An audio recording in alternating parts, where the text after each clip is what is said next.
திருநங்கை விவகாரத்தில் விஜய்க்கு ஆதரவாக பேசிய திருநங்கை ரஜினி அம்மாள். விஜய் அழைத்தால் அவர் கட்சியில் இணைவேன் என்றும் கூறியுள்ளார்.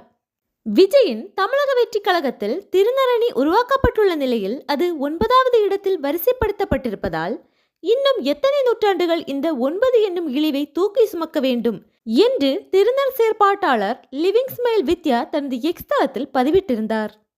அந்த சர்ச்சையை குறித்து திருநங்கை ரஜினி அம்மாளிடம் ஒரு நேர்காணல் நடத்தப்பட்டுள்ளது. அதில் கேள்விகளையும் அதற்கு ரஜினி அம்மாளின் பதில்களையும் பார்ப்போம். தமிழக வெற்றி கழகத்தில் 28 அணிகள் பிரிச்சிருந்தாங்க. அதுல திருநங்கை திருநம்பி அணின்னு ஒன்று பிரிச்சிருந்தாரு. அது பத்தின ஒரு சர்ச்சை எழுந்துச்சு. அது பத்தின உங்களோட கருத்து என்ன என்று கேட்டதற்கு ரஜினி அம்மாள் கூறிய பதில், 9வது இடம்னு சொல்லி ஒரு கருத்து எழும்பிச்சு. 9ன்னு சொல்றது நவரத்ன கற்கள் 9 தான். மனுஷனோட துவாரங்களும் 9 தான். நவ கிரகங்களும் 9 தான். அது தெரிஞ்சவங்களுக்கு தெரியும்.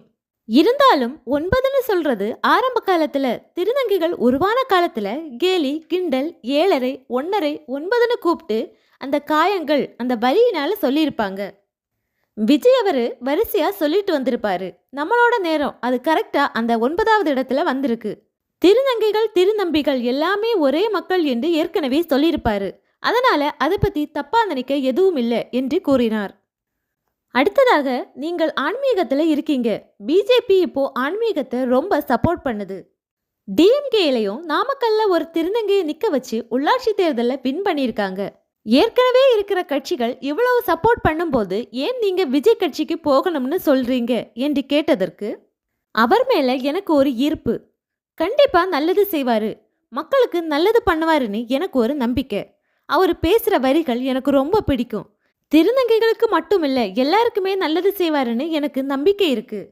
விஜய் எப்போ உங்க மகன் உங்க அண்ணன் உங்க தம்பி உங்க விஜய்னு சொன்னாரோ அப்போவே எங்களுக்கு ரொம்ப பிடிச்சு போச்சு. அவரு எங்களையும் அவர் குடும்பமா சேர்த்துக்கிட்டாரு. அந்த ஒரு பாசம், அந்த ஒரு அன்பு, அந்த ஒரு பற்று தான் அவர் மேல அளவு கடந்து போயிருக்கு. என்ன அவர் கட்சியில கூப்பிட்டாருன்னா கண்டிப்பா அவர் கட்சியில போய் சேர்வேன் என்று அவர் கூறியுள்ளார்.